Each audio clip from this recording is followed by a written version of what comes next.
A state agency is asking Governor Bill Lee for $20 million for a mental health facility in Knoxville.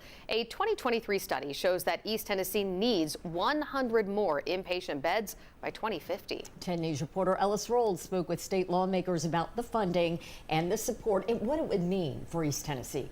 Ellis. Yeah, Robin, Brittany, the Tennessee Department of Mental Health and Substance Abuse Services is hoping to renovate a building for an inpatient facility right here in Knox County.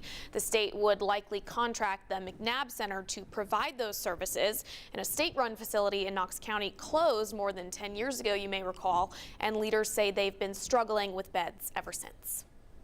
Knoxville has gone more than a decade without an adult inpatient mental health facility. Leaders say it's time to change that. The mental health needs not only in our community, but nationally are growing. The Tennessee Department of Mental Health and Substance Abuse Services is asking Governor Bill Lee to include $20 million for mental health in next year's budget. The anticipation is that that $20 million will be used to add 30 additional inpatient beds to our community.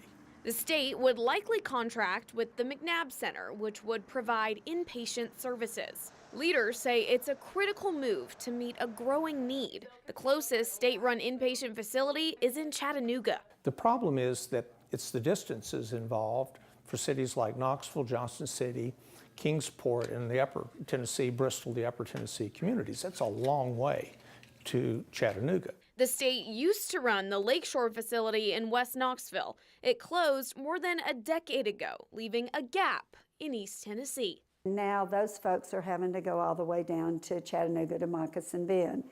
And as that need's growing, it's just hard to meet those needs for these communities. Leaders hope the funding helps vulnerable Tennesseans get the help they need. The state has many responsibilities, and you have to meet the needs of your citizens and provide the services that you need. The $20 million that were requested would help renovate the second floor of the McNabb Center building in North Knoxville. The funding could be added to next year's state budget if Governor Bill Lee agrees, and then the state legislature would then have to sign it into law. Brittany, Robin. Ellis, thanks so much.